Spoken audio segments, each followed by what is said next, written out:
¿Cómo les va? Hoy vamos a ver el último grupo de bacterias y tiene que ver con los bacilos gram positivos. Y en este grupo de bacilos gram positivos vamos a hacer una subdivisión. Vamos a hablar de los que no forman esporas, de los que sí son formadores de esporas. Comenzaremos por los primeros, estos bacilos gram positivos no formadores de esporas. Para hacer una primera descripción, vamos a dividir este grupo en aquellos que son de forma irregular. ¿Qué quiere decir de forma irregular? Que son muy pleomórficos, que pueden adoptar formas filamentosas o incluso de bacilos con extremos abultados. Esta sería la forma irregular, frente a otros que tienen un aspecto, una morfología más regular de bacilos. Además, vamos a encontrar en estos dos grupos esta división entre aerobios, que no se refiere a aerobios estrictos, pero de crecimiento aeróbico, entonces pueden ser aerobios estrictos o facultativos, como van a ser, de aquellos que sí son anaerobios. Y así entonces vamos a encontrarnos con el género Corynebacterium. Cuando hablamos de Corynebacterium, vamos a encontrar una serie de microorganismos que forman parte de la microbiota de la piel y las mucosas. En general son llamados difteroides y no van a causar problemas, son microorganismos saprófitos, pero sin embargo, hoy nos vamos a dedicar a hablar de Corynebacterium diphtheriae, un microorganismo productor de una enfermedad gracias a la vacunación ha sido controlada, por lo menos en gran parte del mundo y en nuestro país también, que es la difteria.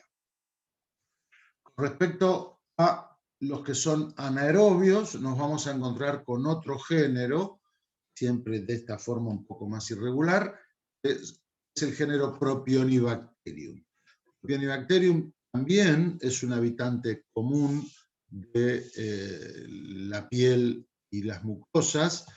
Propionibacterium, hay una especie que es Propionibacterium agnes, últimamente reclasificada como Cupibacterium agnes, en la cual está muy asociada y se localiza en los folículos pilosos, en las glándulas sebáceas, además de poder estar en otras regiones, intestino, tracto genital, uretra. Sin embargo, este se ha asociado particularmente con la producción justamente de acnés. Para cerrar este grupo de bacilos de forma irregular, gram positivo, vamos a hablar del género Actinomyces. Actinomyces va a ser un grupo de microorganismos también saprófitos que suelen estar en la boca, ubicados en las caries, ubicados en las criptas amigdalinas, en las encías, y que puede generar infecciones en casos de traumatismos quirúrgicos y también en pacientes con algún grado de debilidad de la inmunidad mediada por células, como así también diabéticos y cuadros similares, tratamientos con corticoides.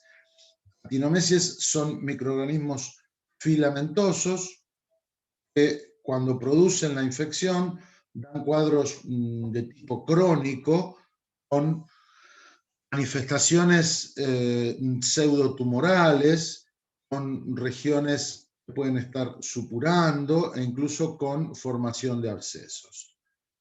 Hasta acá entonces los que tienen forma irregular, divididos en crecimiento aeróbico o anaeróbico.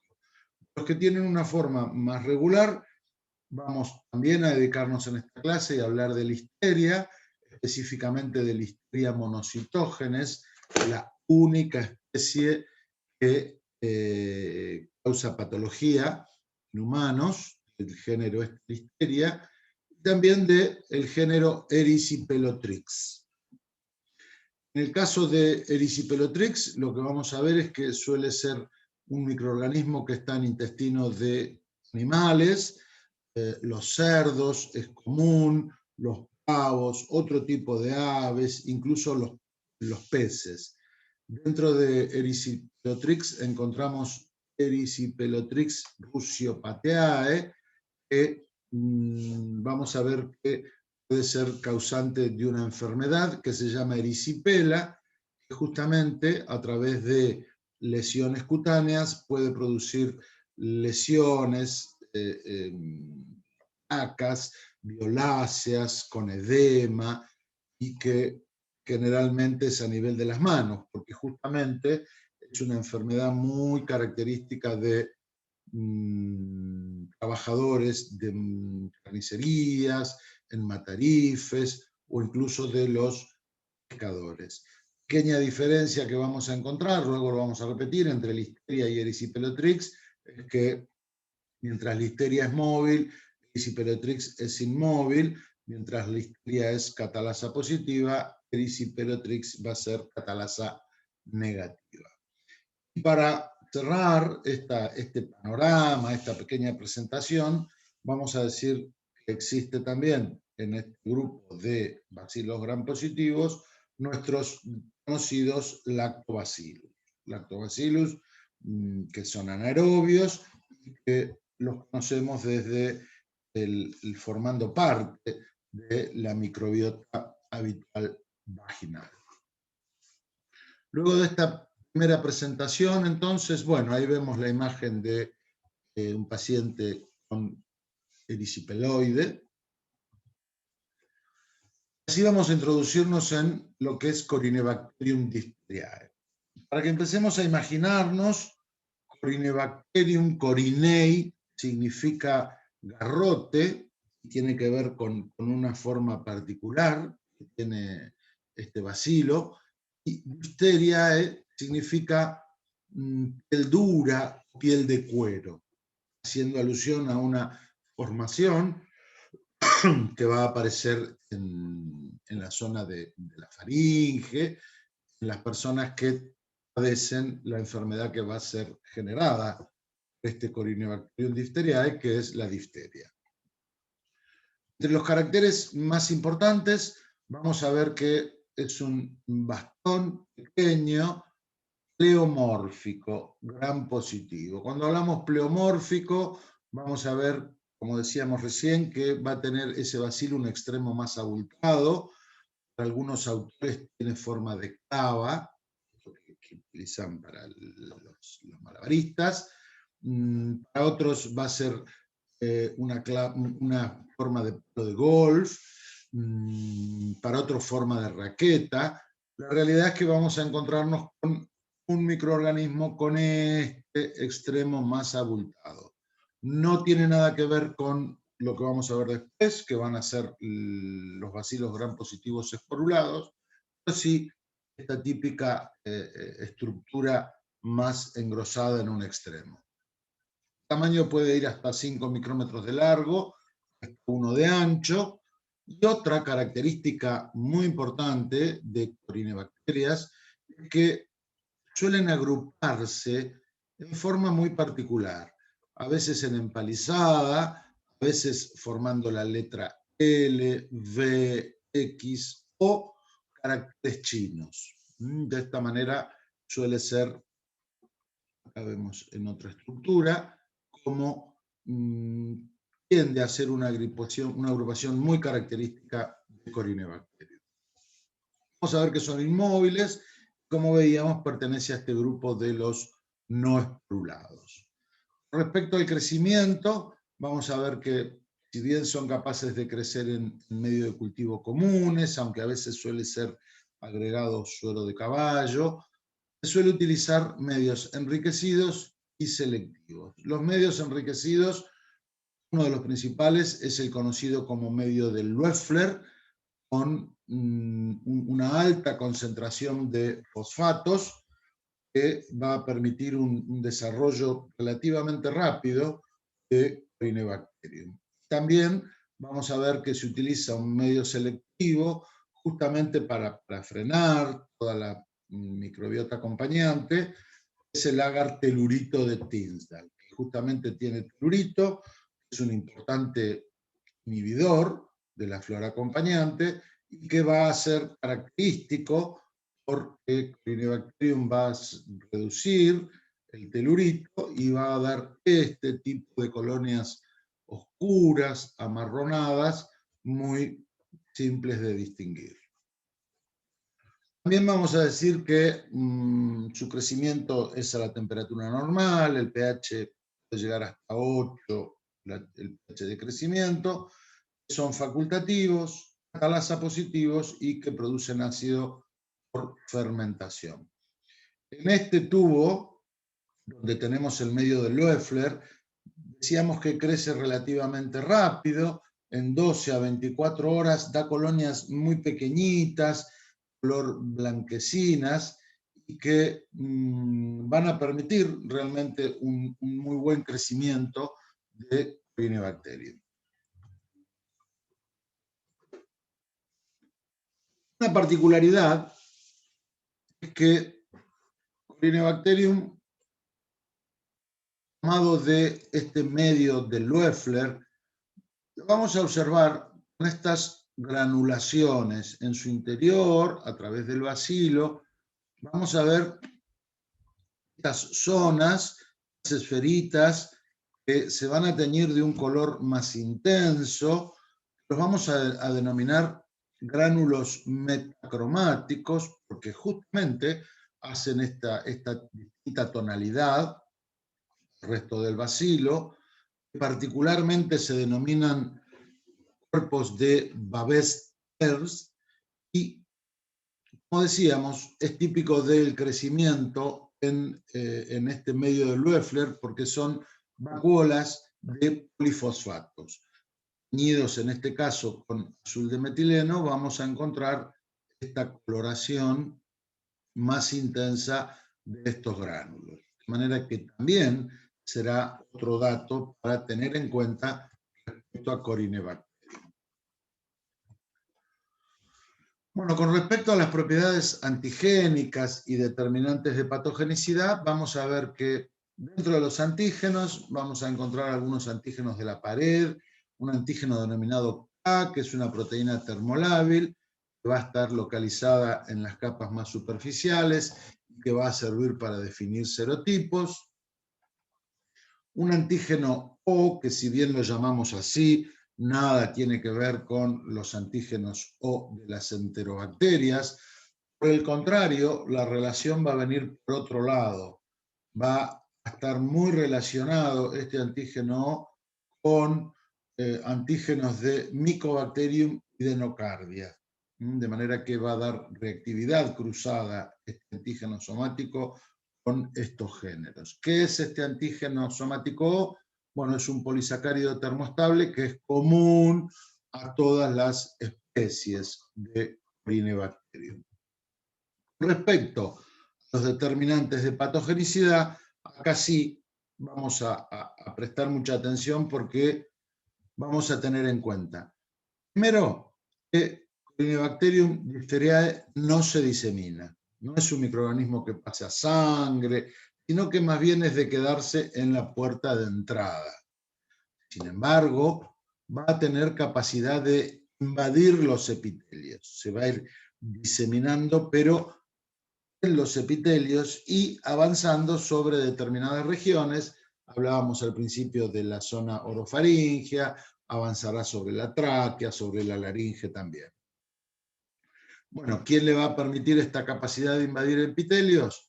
Un antígeno K, que veíamos antes, una especie de factor cordón, que nos vuelve a recordar a Mycobacterium tuberculosis.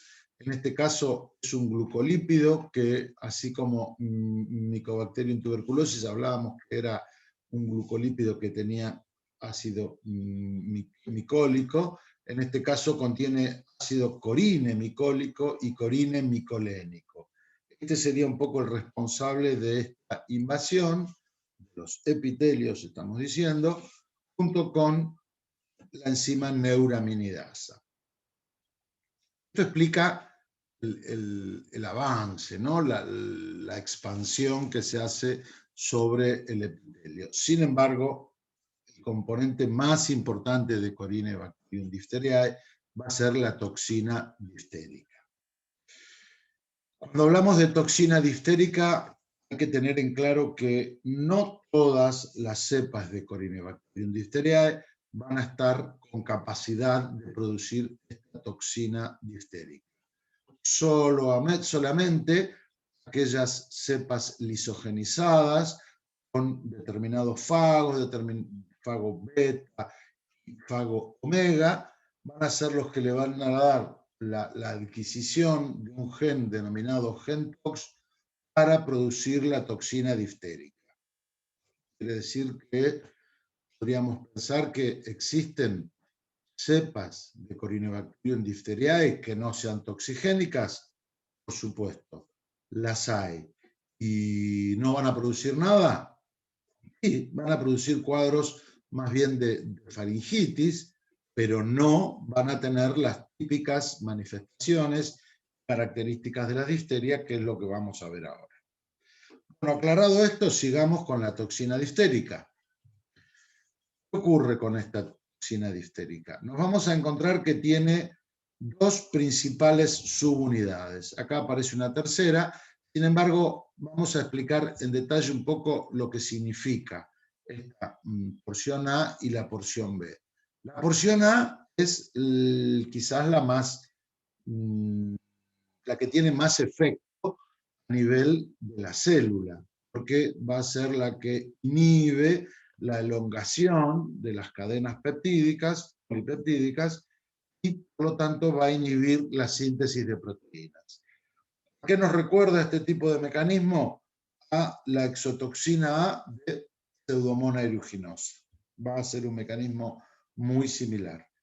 Pero no es menos importante la región esta B de la toxina, porque esta va a ser la que va a permitir la unión a las células epiteliales y va a ser la que va a generar el ingreso de la toxina completa, específicamente de la porción A, que es la que va a generar justamente la inhibición de la síntesis de proteínas. Por lo tanto, tan importante una como otra, ¿verdad? Porque sin tener disponible esta porción B, la toxina no se podría adherir a la célula y no generaría este cuadro de la difteria.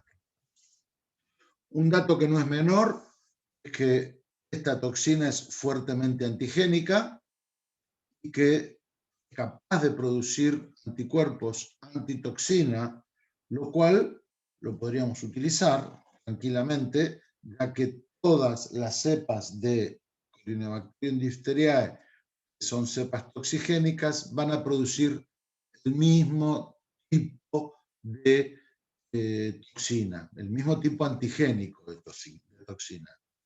Por lo tanto, ¿en qué estamos pensando ya?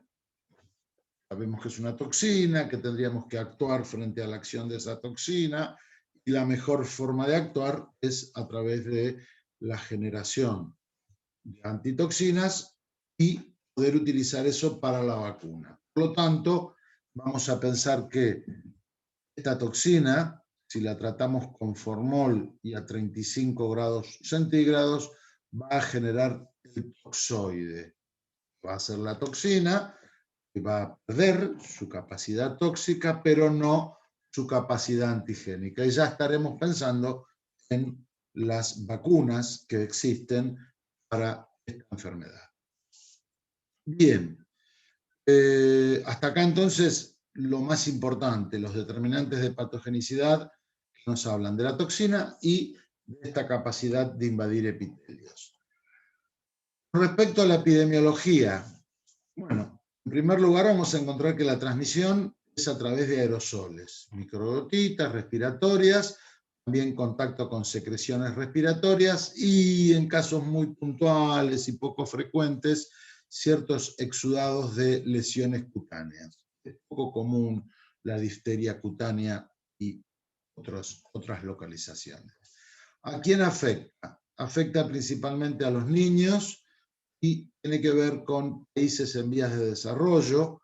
Está muy ligado, obviamente, está muy ligado a la vacunación. Es muy rara en países donde la vacunación es obligatoria y, bueno, los casos de difteria reportados en Argentina ya desde el 2006, hubo algún último reporte, no hay casos que se reporten en la Argentina. Sin embargo, sí todavía tenemos en algunos países de la región, todos ligados a incapacidad de la vacunación. Por lo tanto, bueno, acá vemos como desde 1990, algunos casos que puede haber en la década del 2000, y tenía que ver, como ven, vinculado a un brote de Paraguay, aparecieron en la provincia de Misiones, un caso, y en la zona de Bolivia también los vamos a encontrar. Un dato importante y para tener en cuenta, un individuo que padece la enfermedad, está convaleciente, todavía puede portar la bacteria por semanas, meses y años. O sea que podría contagiar. Y para tener en cuenta, y si lo relacionamos con la vacuna, vamos a ver que la posibilidad de que un individuo sea portador sano existe, aunque esté vacunado, porque no olvidemos que la vacuna, ¿sobre quién actúa? Actúa sobre la toxina, neutraliza la toxina, por lo tanto la presencia de la bacteria sigue estando en esa persona y podría ser capaz de contagiar si se encontraría con otra persona que no esté vacunada. Un dato para tener en cuenta, por ejemplo, este alerta epidemiológico generado a través del Ministerio de Salud y la Sociedad Argentina de Pediatría, tiene que ver con que en el 2017 3 países de América notificaron casos sospechosos y confirmados de difteria. Hablamos de Brasil, hablamos de Haití, fíjense la cantidad de casos, y de Venezuela, con 123 casos. En Argentina, como decíamos, digamos que pasamos de cientos de casos anuales en toda la década del 70 a casos esporádicos hasta 1997 y veíamos que en el 2006 se notificó el último caso de difteria en la provincia de Santa Fe. Por lo cual, está claro que una buena cobertura de vacunación es sumamente eficaz y se evita la presencia de casos de difteria. Sin embargo, ¿qué es lo que pone en riesgo? Bueno, podríamos hablar que ciertas coberturas pueden a veces en determinadas regiones estar por debajo de lo esperado, cierta disminución de la sensibilidad de la notificación de los casos sospechosos y un contexto a nivel regional y nacional que no ayuda, principalmente a nivel regional, veíamos recién como Brasil, Venezuela y demás, todo esto aumenta el riesgo de contraer enfermedad en las poblaciones no protegidas por la vacunación.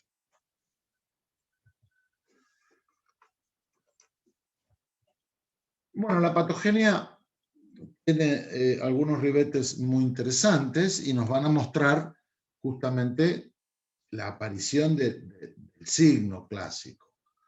Primero, sabemos que tiene que existir la exposición a Corynebacterium diphtheriae. Ese Corynebacterium se va a establecer en amígdalas y en la orofaringe. Es capaz de diseminarse, lo vimos recién, se disemina a través de los epitelios y puede pasar de amígdalas a orofaringe, a nasofaringe, a laringe y a tráquea, avanzando el microorganismo, se multiplica sobre esas células epiteliales y acá llega lo más interesante. Hay una producción de la exotoxina que va a tener su efecto sobre las células epiteliales. ¿Cuál era su efecto?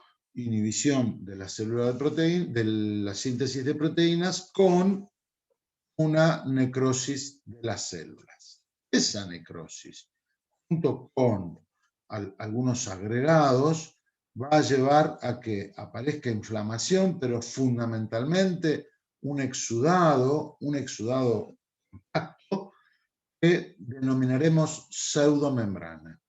La pseudomembrana de la difteria.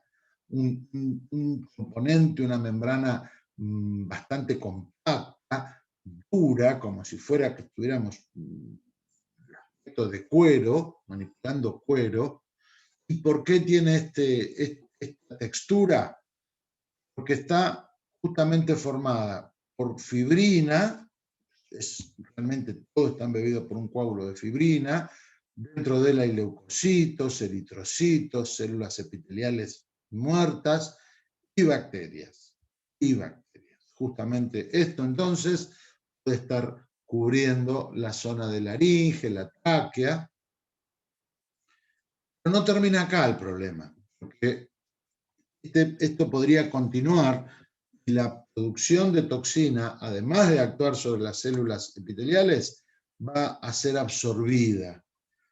Se absorbe y pasa a circulación general, teniendo un gran efecto, produciendo lesiones degenerativas en varios órganos, principalmente corazón, sistema nervioso a nivel de los nervios motores y en riñones.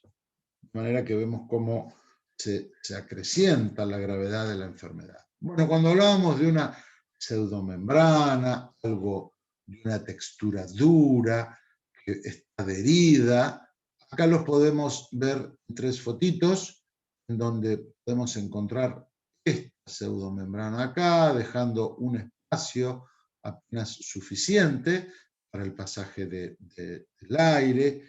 Acá fíjense cómo prácticamente está cubriendo toda la parte de la faringe, acá en un sector, pero esta textura, una textura dura, un aspecto como cuero, que decíamos, que realmente va a tener posibles consecuencias.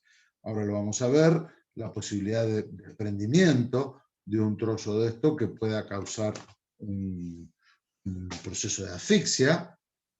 Y un dato más, quizás acá abajo lo vemos, esta pseudomembrana se puede desprender, acá y abajo vamos a encontrar una mucosa enrojecida, edematizada, que justamente podría ser un hisopado de esa zona como muestra para investigar, incluso un trozo de esta pseudomembrana. Clínicamente, entonces vamos a poder hablar de la forma localizada, la forma ya diseminada, pero no diseminada de la bacteria. Cuando hablamos de las formas localizadas, podemos hablar de formas respiratorias.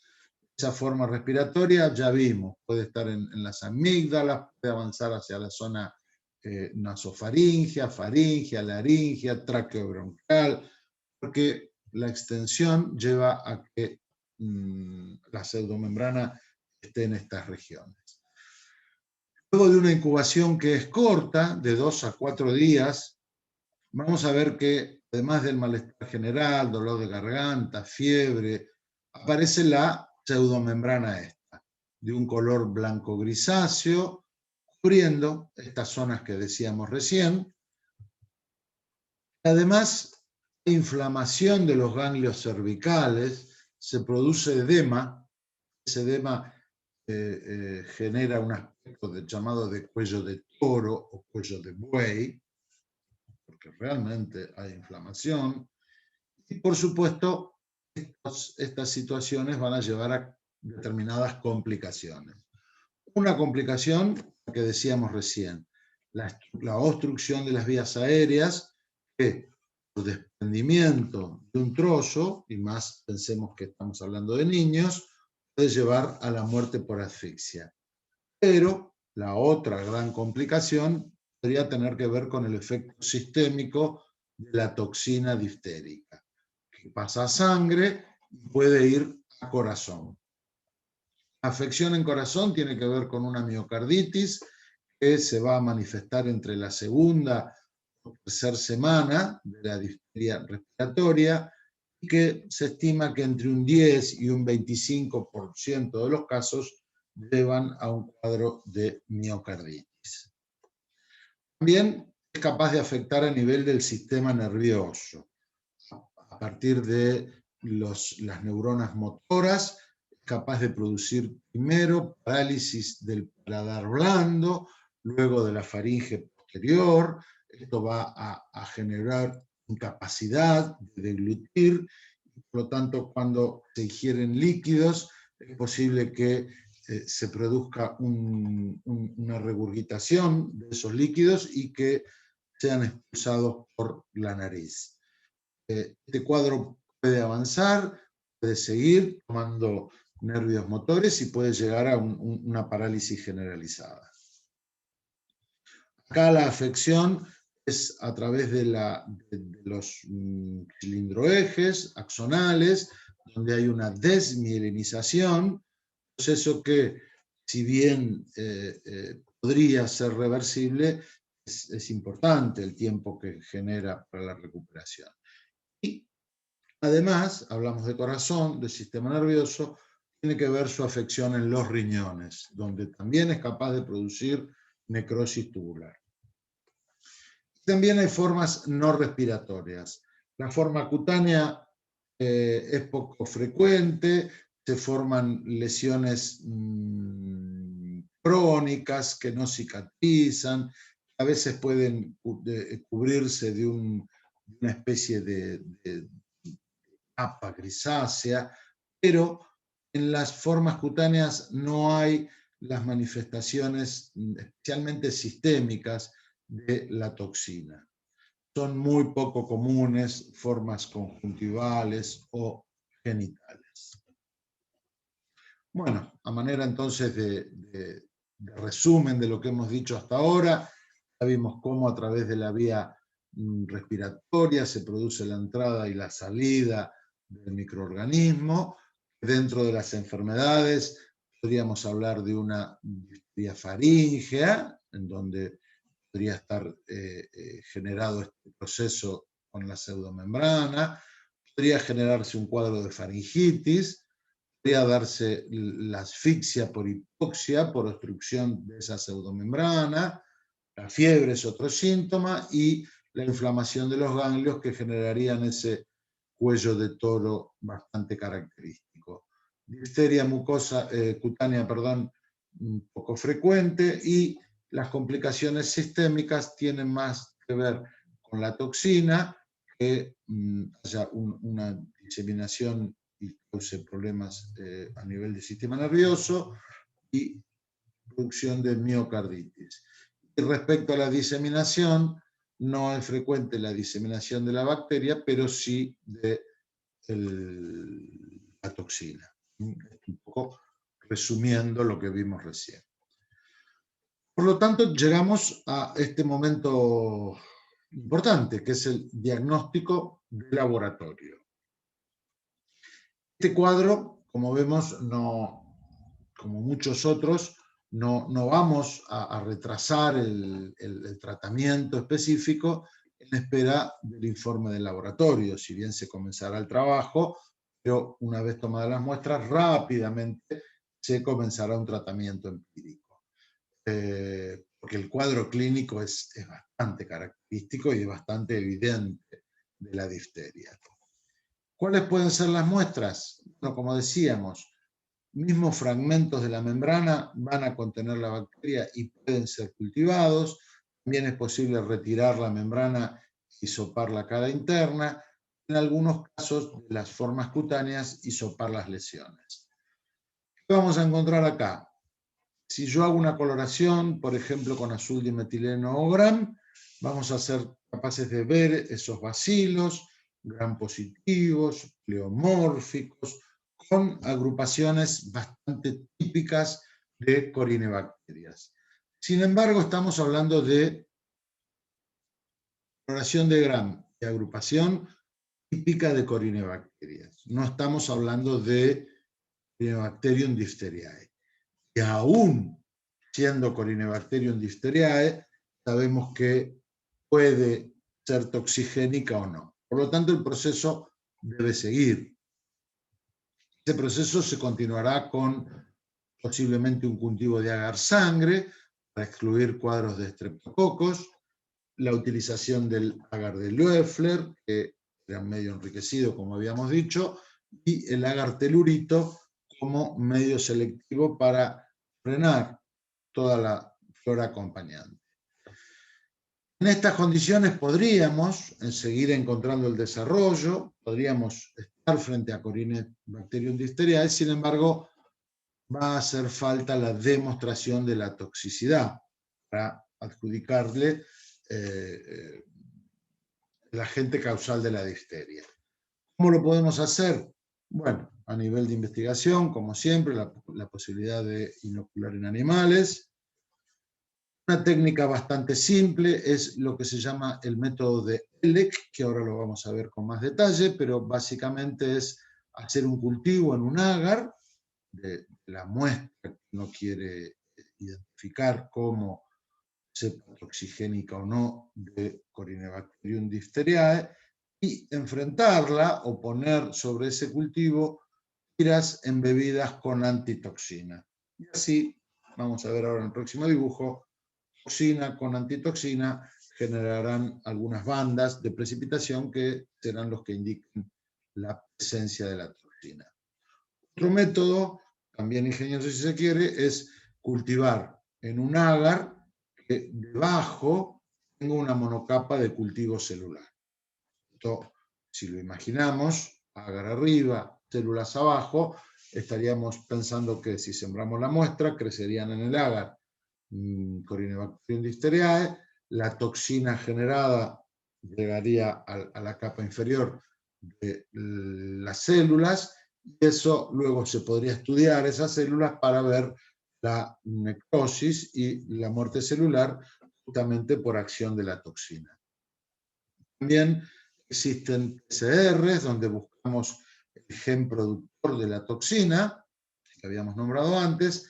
Sin embargo, lo que nos va a decir es que esa bacteria tiene el gen para producir la toxina. Sin embargo, no nos va a decir si lo produce o no, si genera realmente la toxina o no. Lo cual generalmente va acompañado y se le da más valor cuando el cultivo es positivo. Bueno, y acá tenemos este método de Elek que decíamos que consiste en una banda bastante gruesa. Las dos bandas serían cepas que yo quiero ensayar, de alguna Corynebacterium que me ha crecido, y yo quiero ver si es Corynebacterium productora de toxina. Esta es la placa, por supuesto, acá está el agar, y lo que se va a agregar es esta tira que está embebida en la antitoxina. Luego de 48 horas de incubación, si esta cepa que yo esté acá es productora de toxina, vamos a ver cómo la difusión de la toxina de parte de la estría que hice, de la cepa que estoy acá, con la antitoxina va a generar bandas de precipitación en las zonas medias que van a confirmar una cepa de Corynebacterium difteriae toxigénica. En este caso no veríamos la banda de precipitación y así digamos que es no toxigénica. Este es el método de Elek, una de las formas de determinar esa producción de toxina. Bueno, ¿cómo será el tratamiento de esto? Bueno, frente a un paciente con un cuadro de difteria, lo principal va a ser neutralizar la toxina. Vamos a decir que en estos casos la administración de toxina lo que hace es neutralizar la toxina que está circulante, que no es poco, pero no aquella que ya está adherida a las células, y esas mismas van a generar el proceso, bueno, en este caso lleva para la difteria. Pero es muy importante en el tratamiento la aplicación de la antitoxina. La antitoxina se suele obtener en animales de experimentación, se puede hacer en animales como el conejo, como los caballos. Pero además de neutralizar la toxina, como decíamos, para evitar que siga accionando esa toxina que está circulando en la sangre, tenemos que frenar la producción de la toxina. ¿Y quién produce la toxina? La bacteria. Por lo tanto, vamos a tener que eliminar la bacteria. Lo vamos a eliminar con antibióticos, no tiene gran resistencia, desde penicilina, cefalosporinas, llegando hasta tetraciclinas y macrólidos, podrían ser la administración para terminar con esta bacteria. Con respecto a la complicación, muchas veces es necesario hacer una traqueotomía, hay que hacer un seguimiento importante del ritmo cardíaco, por eso va a haber un monitoreo cardíaco. A veces, ya luego de la afección a nivel del miocardio, hay que aplicar marcapasos y la administración de drogas para evitar las arritmias. La prevención, lo venimos diciendo desde el principio, lo más importante es la vacunación. En nuestro país tenemos varias aplicaciones de vacunas donde la difteria está combinada con otros antígenos y toxoides para otras enfermedades. Vamos a encontrar que vamos a tener varias aplicaciones. Si vamos al calendario oficial de vacunación, vamos a encontrar que a los 2 meses de edad se aplica la pentavalente, donde está la D, hace referencia a la difteria y específicamente es el toxoide lo que estamos dando acá. La pentavalente, ¿para qué enfermedades protege? Bueno, como decíamos, la D de difteria, la P tiene que ver con el microorganismo generador de la tos convulsa, es decir, que en esta pentavalente también hay protección contra la tos convulsa y que tiene que ver contra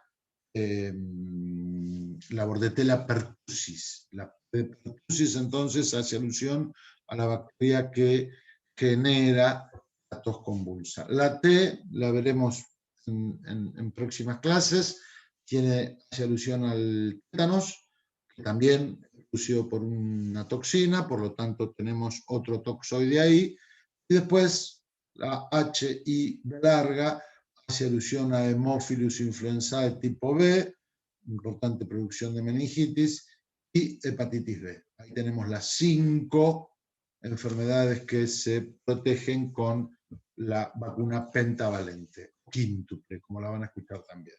A los 4 meses vuelve a haber un refuerzo, a los 6 meses otro refuerzo de esta pentavalente, ya a los 18 meses de edad disminuimos en lo de la hepatitis B, sin embargo aparece la cuádruple bacteriana porque justamente seguimos con difteria, convulsa, acuérdense que la es de pertussis, tétanos y Haemophilus influenzae tipo B.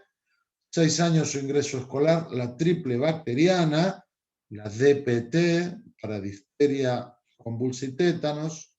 A los 11 años la triple bacteriana, acelular, que otra vez encontramos la D, esta vez minúscula, pero también de la difteria. Pertussis, la A es de acelular, porque se dan antígenos, esta bordetela. La T sigue siendo de tétanos. Repetimos entonces, es la triple, porque es difteria, convulsa y tétanos, y la hacen alusión a pertussis, la A de acelular. Y como seguramente hemos escuchado, y capaz que alguno se ha aplicado últimamente, en los adultos debería aplicarse cada 10 años una dosis de la doble adultos, es justamente aplicación para difteria y tétanos. Bien, hasta acá esta enfermedad entonces que viene de tipo respiratorio y tendríamos que haberla visto al principio, está en este lugar porque tenemos que relacionarnos ahora con los bacilos gram positivos. Agregado, y porque hemos visto hace poquito los hongos les voy a contar un poquitito de una enfermedad que se llama eritrasma. Y ustedes se van a preguntar qué tiene que ver con los hongos.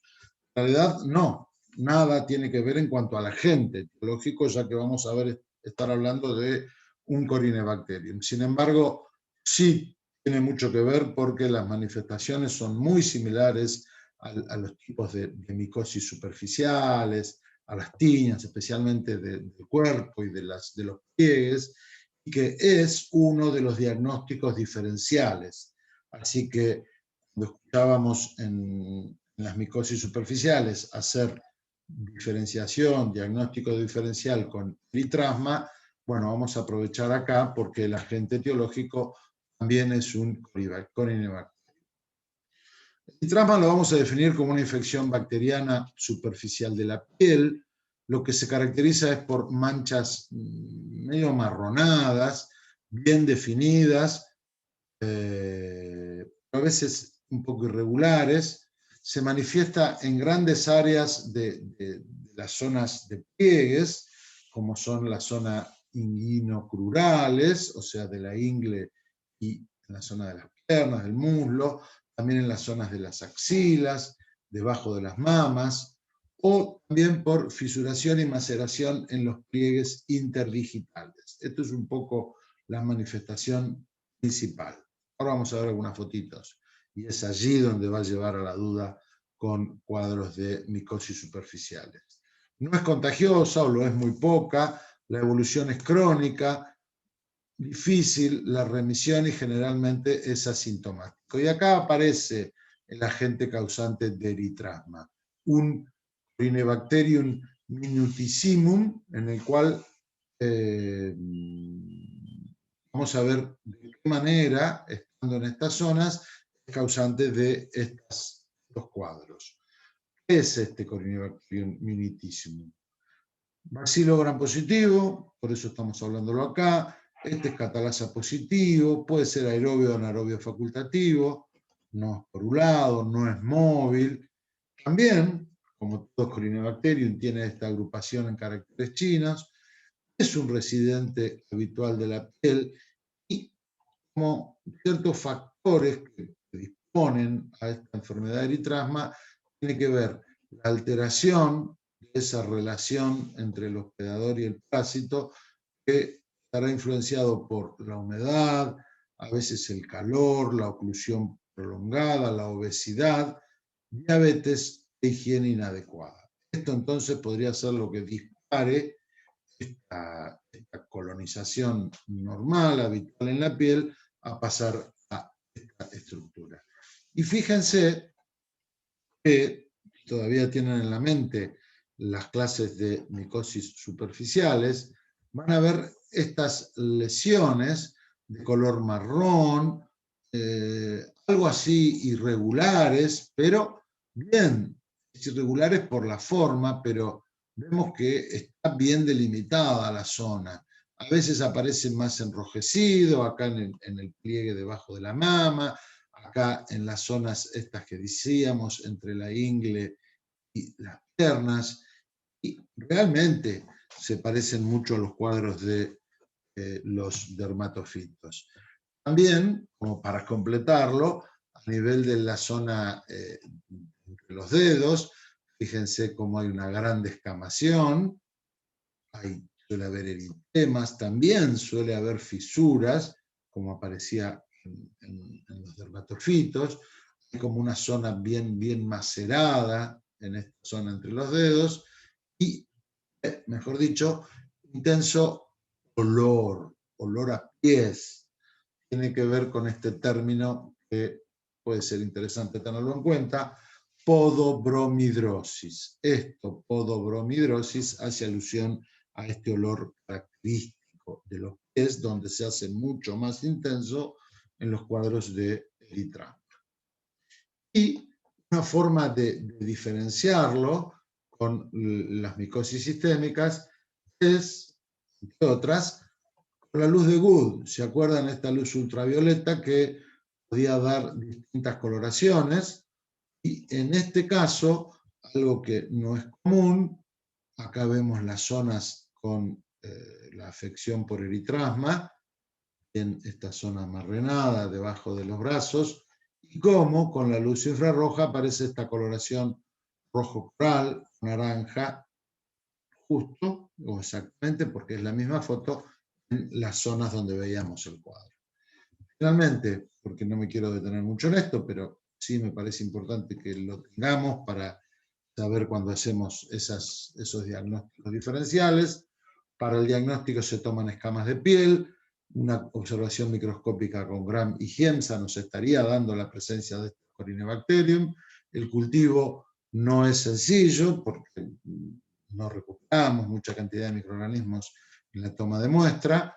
El medio puede ser el de Loeffler o el de Tinsdale, y el tratamiento tendrá que ver más con aplicación en la zona de antisépticos.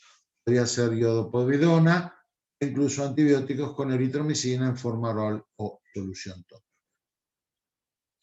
Bien, cerramos acá este primer grupo dentro de los bacilos gram positivos. En el primer cuadro que vimos tenía que ver con estas formas más irregulares.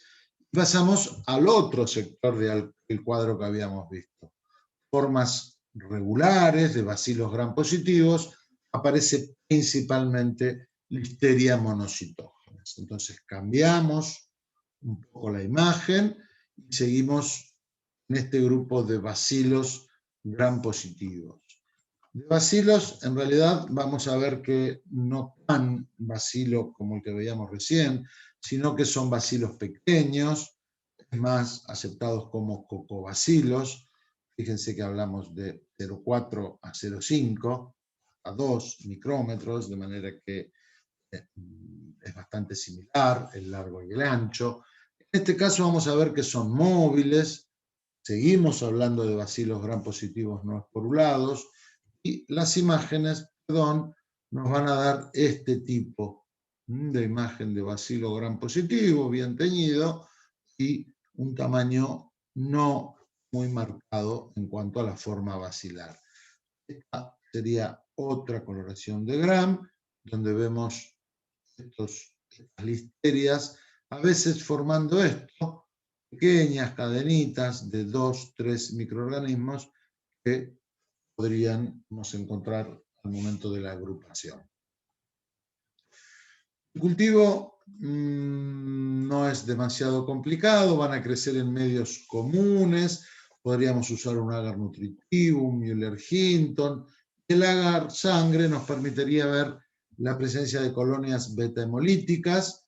Ahí se han como retirado las colonias. Estas colonias, si las miramos con detalle, no son muy grandes, 1 a 2 milímetros, más bien lisas, pero fíjense esta tonalidad entre grisáceo y azulado.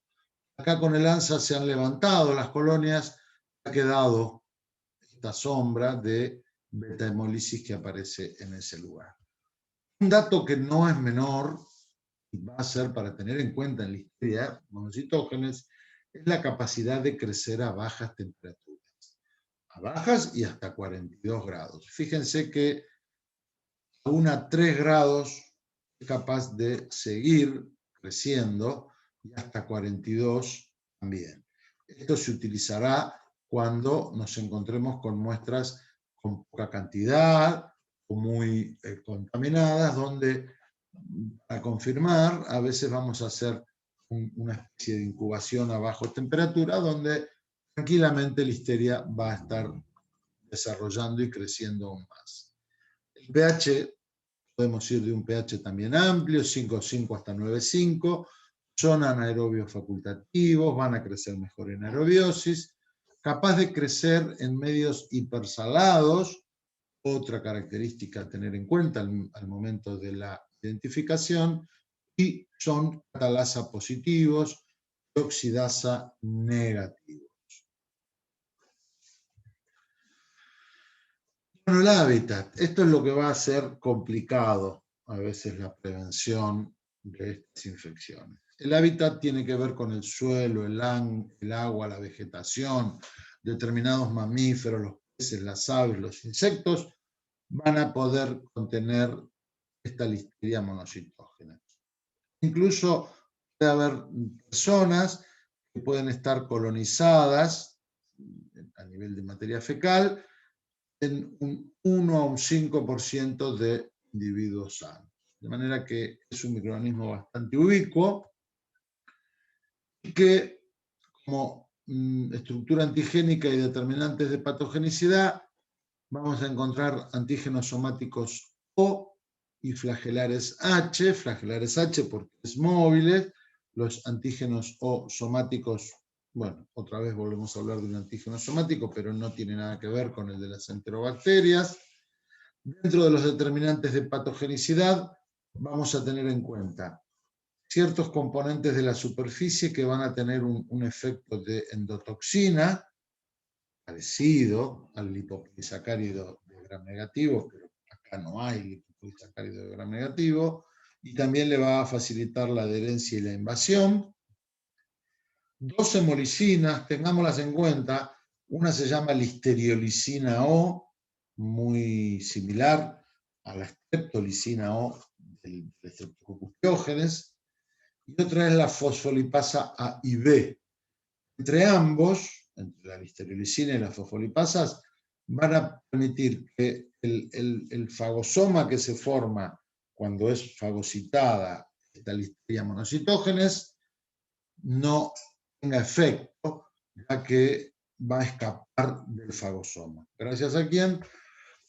A estas dos hemolicinas. ¿A quién puede afectar? ¿A quién puede producir enfermedad Listeria monocitógenes? No lo escuchamos tanto y recién dijimos que es muy ubicuo, así que tendrán que darse ciertas condiciones para que ocurra una infección. Por eso vamos a hablar de grupos de riesgo. El cuadrito nos va a mostrar que el hospedador puede ser la mujer embarazada.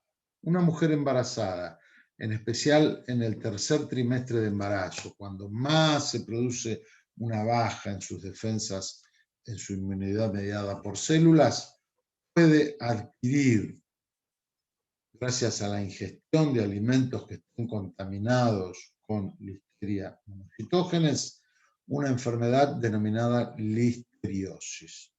¿En qué consiste la listeriosis? Una infección sistémica que no termina siendo grave, sin embargo, por el gran compromiso que hay de la placenta, por la afinidad que tiene Listeria monocitógenes hacia la placenta y la capacidad para atravesar la barrera placentaria, el daño va a ser causado más sobre el bebé, sobre ese neonato, que sobre la madre propiamente dicha. Entonces, el otro hospedador afectado sería el neonato, como estamos diciendo recién. ¿Quién va a ser ese neonato? Nacido de una madre con listeriosis y contagiado, sea al feto en forma congénita, es decir, a través de la vía placentaria, o en la sala de partos o en neonatología, que puede ser a través de la contaminación perivaginal y anal de la madre, y llevando a un cuadro realmente muy grave. Esos chiquitos generalmente son prematuros y van a dar cuadros con infecciones que van a llevar a sepsis y a la formación de abscesos y granulomas. Esto es tan alta la mortalidad de un recién nacido y de una madre con listeriosis que llevamos a un número de 22% de mortalidad. Acá radica entonces el principal problema de la listeriosis. Sin embargo, también inmunodeprimidos, por padecer SIDA o por trasplantes, pueden generar una sepsis y una meningitis. Por supuesto, sepsis y meningitis van a ser infecciones graves. ¿Cómo lo adquieren? Ingestión de alimentos contaminados. En los ancianos sucede algo similar, con igual modo de transmisión. Y en veterinarios y matarifes aparecería como una verdadera enfermedad ocupacional. Acá tendría que ver más un caso de listeriosis cutánea, donde pudiera haber un contacto líquido amniótico o con la placenta de animales infectados. Entonces, esto nos muestra un poco el panorama de los grupos de riesgo para contraer Listeria monocytogenes. La transmisión interhumana no se conoce, de manera que nos basamos en estos modos de transmisión. Bueno, alimentos involucrados van a ser muchísimos. No los voy a leer todos, pero fíjense que muy relacionados con la leche, pero también alimentos como el pollo, los vegetales, todo lo que de alguna manera no esté bien cocinado, no esté del todo bien pasteurizado, serían todos alimentos con posibilidad o potencial para producir un cuadro de listeria. Si uno examinaría, de hecho hay muchos trabajos, los invito a que miren, cualquiera de estos alimentos, vamos a encontrar que entre el 14 y el 70% de ellos están contaminados con Listeria monocytogenes. Lo que pasa es que lo consumimos, lo ingerimos sin mucha dificultad y nuestro sistema inmune lo va controlando sin tener y sin generar cuadros graves. Bueno, a nivel de la patogenia, veíamos recién que es capaz de ser un microorganismo que quede fagocitado durante un tiempo y esté intracelular. Por lo tanto, muchas veces se lo define a Listeria monocytogenes como un patógeno intracelular facultativo, capaz de resistir dentro de macrófagos o incluso dentro de otras células, como epiteliales, como células hepáticas, capaz de crecer en esos macrófagos e incluso en otras células, como decíamos recién. También vamos a destacar que cómo es el ingreso. En la mayoría de los casos, lo más común es el ingreso por vía oral. ¿Qué cantidad de bacterias necesitamos? Millones. Esto está claro y muchas veces también este puede ser un factor que juegue para que realmente aparezca un brote de esta enfermedad o pueda estar contenido en muchos alimentos y que no nos cause problemas. Una incubación no es corta, está entre 11 y 70 días, con un promedio casi de un mes, de 31 o 30 días, rápidamente llega a que haya una fagocitosis por las mismas células intestinales. Van a generar la endocitosis para quedar dentro de esos fagocitos. Pero es capaz de atravesar la mucosa, va a llevar a hacer una diseminación a través de la vía linfática y con especial afinidad hacia el sistema nervioso y placenta. En este caso, entonces, vamos a ver cómo es capaz de atravesar la barrera placentaria y producir un cuadro bastante temprano en el feto y generar la enfermedad de Listeria en el recién nacido. También, otra vía podría ser que esa misma mujer embarazada, también ese mismo ingreso a través de la vía oral, genere una colonización intestinal y de la región perianal. Acá habíamos visto cómo iba enseguida por sangre, pero estando en el intestino podría colonizar la región perianal. Eso llevaría a que rápidamente pase a genitales femeninos y al estar en genitales femeninos, en el momento del parto, el bebé, por inhalación del líquido amniótico infectado, termine también con un cuadro de listeriosis. Este será un poco más tardío, pero no mucho más. Quizás los cuadros podrían ser un poco más leves, pero de las dos formas estaríamos llegando a ese feto, a ese recién nacido que va a padecer la enfermedad. Bueno, la forma en que se moviliza dentro de la célula es bastante particular, de manera que vamos a hacer este recorrido. Esto es una célula, podría ser un enterocito. Vamos a ver fotografías de microscopía electrónica, donde ahora explicándolo lo vamos a entender un poco más fácil, y vamos a comentar por lo más simple. Vamos a tener en cuenta que a este nivel vamos a encontrar, por un lado, la posibilidad de que haya una adhesión en la zona de la superficie de la bacteria. Vamos a encontrar ciertas proteínas de superficie, denominadas internalina A.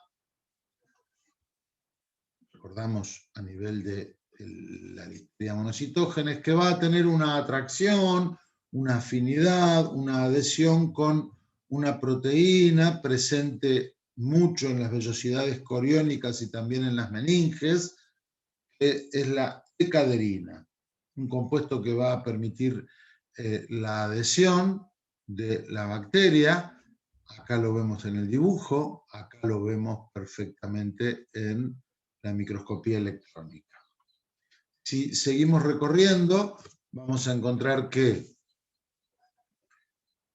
queda, luego de este proceso de endocitosis, va a quedar dentro de un fagosoma que lo estamos mostrando acá, fagosoma que no va a durar mucho, porque la cantidad de nutrientes no va a ser suficiente, y en este caso vamos a ver de qué manera, gracias a la listeriolicina O y a las fosfolipasas que decíamos recién, A y B, van a romper el fagosoma y ahora sí, a nivel del citoplasma, son capaces de encontrar más nutrientes, seguirse multiplicando. Acá lo vemos destruyendo toda esta zona y ya en proceso de multiplicación. Y acá llega lo particular. En un próximo paso vamos a ver cómo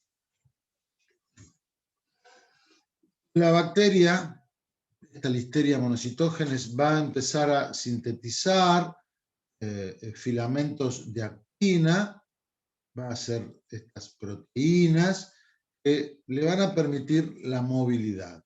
Justamente esa movilidad va a hacer que se impulse, fíjense cómo está en este dibujo, impulsándose, que también estamos acá un poco en el E, como a través de este movimiento y a través de este empuje va a poder pasar a otra célula.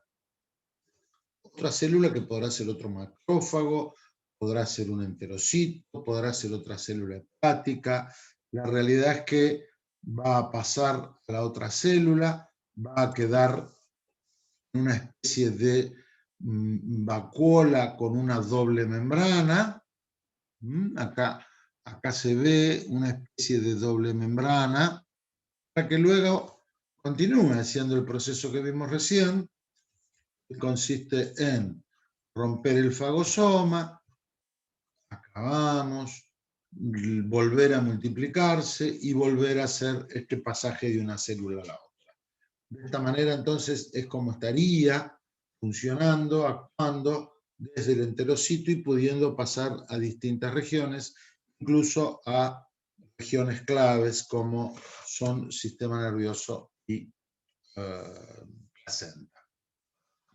El esquemita nos va a servir, sin ser maravilloso, pero nos va a mostrar un poquito lo compacto de este camino, cómo ingresa por vía de los alimentos, cómo es capaz de atravesar una primera barrera, que es la barrera intestinal.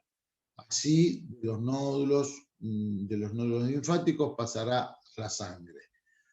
Pero también, luego de pasar por otros órganos, va a atravesar otras dos barreras. Recién decíamos la intestinal.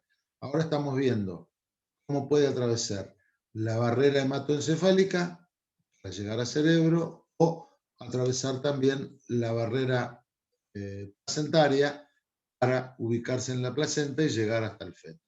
Así que la inscripción de acá abajo, microorganismo capaz de atravesar barrera intestinal, hematoencefálica y placentaria. nos quedaría ver un poco la acción patógena, o sea, lo estuvimos hablando mucho y vimos de qué manera podría ser el cuadro. Sin duda, las infecciones más graves, ya lo vimos antes, son en los neonatos. Acá vamos a dividir en dos.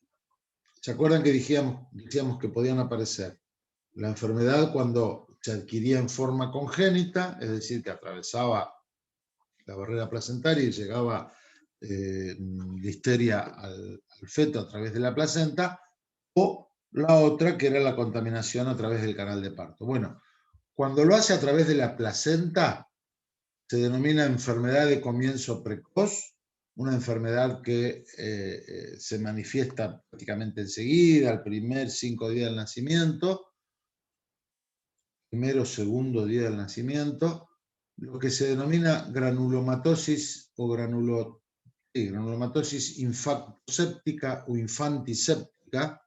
El tema o la denominación granulomatosis hace alusión a la formación de abscesos diseminados, granulomas en múltiples órganos, hígado, vaso, riñones, incluso cerebro pueden tener estas zonas como granulomas que hemos visto ya en otros temas y que van a complicar realmente ya un bebé que nació prematuro. El otro cuadro, denominado enfermedad de comienzo tardío, es aquel que se adquiere en el pasaje, a través del canal de parto. Habíamos visto cómo la madre ingería con algún alimento listeria monocitógena, eso colonizaba intestino, de la zona perianal pasaba a la zona genital, y en el momento del parto estaríamos hablando de pasaje y la infección del recién nacido. A esto no se descartan casos de abortos, partos prematuros y muertes al nacimiento. Por eso estos van a ser uno de los cuadros más característicos. Muchas veces se produce un aborto espontáneo y no está tan clara la razón. Y muchas veces, si los padres están de acuerdo, porque a veces tampoco se quiere saber definitivamente qué es lo que pasó, pero si buscamos una fuente para evitar posibles consecuencias y posibles repeticiones de episodios de abortos espontáneos, se puede buscar listeria monocitógenes y podría ser una de esas causas de aborto. Y después en el adulto habíamos dicho que no es tan grave, salvo en ancianos o en situaciones de personas con bajas de defensa o enfermedades ocupacionales. Los cuadros de meningitis, bacteriemia y otros cuadros son posibles y de alguna manera, si bien no son frecuentes, pero revisten cierta gravedad. Vamos al laboratorio.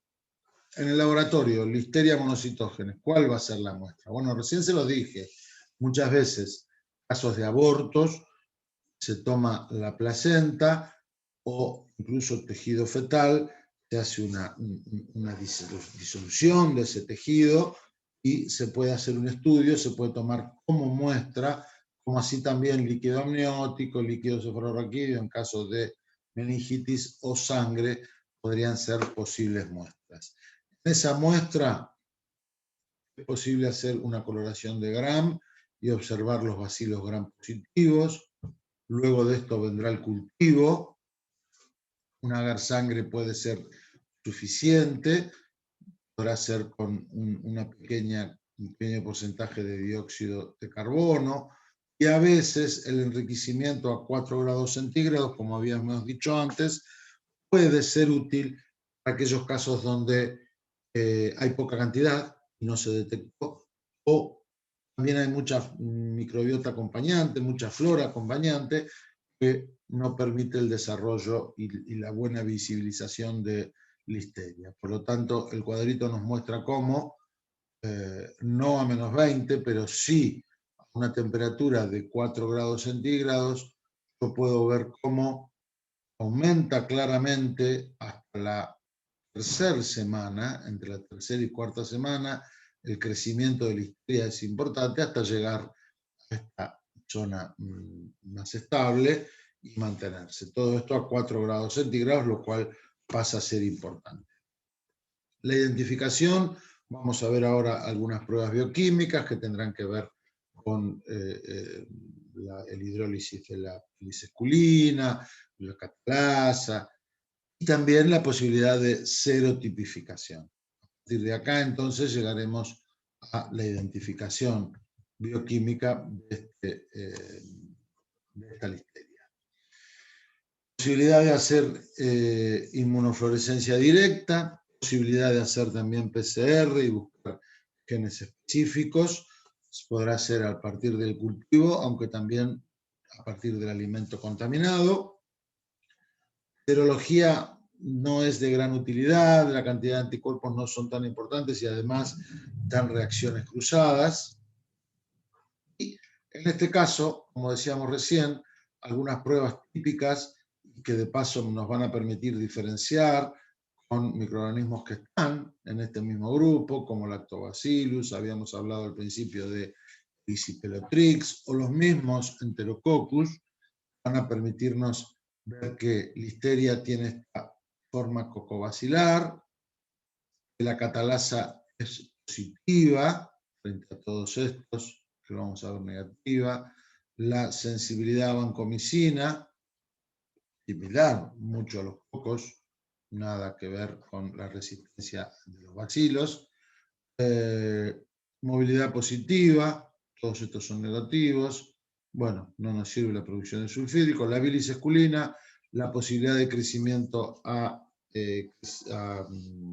medios hipersalinos, con cloruro de sodio 6,5%, y no podremos tomar la beta-hemólisis como algo definitivo, ya que su acción es variable. El tratamiento va a ser afortunadamente sensible a una gran variedad de antimicrobianos, también desde betalactámicos, quinolonas y macrólidos.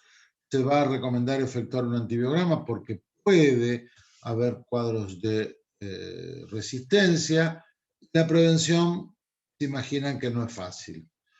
¿Por qué? Y bueno, porque las listerias están en cualquier lado, son ubicuas, y también porque cuando aparece algún cuadro, algún brote, justamente tiene carácter muy esporádico. Entonces, las recomendaciones pasarían por aquellos individuos de alto riesgo, pensaríamos en las embarazadas, inmunodeprimidos y ancianos. En general se evite el consumo de alimentos crudos o poco cocidos. Los quesos blandos, en muchos de los casos registrados están involucrados este tipo de quesos blandos, y verduras sin lavar. Si la presencia está y estamos hablando de una cantidad importante de microorganismos que ingresan al cuerpo y existen estos factores de riesgo, posiblemente estemos frente a un caso de listeriosis.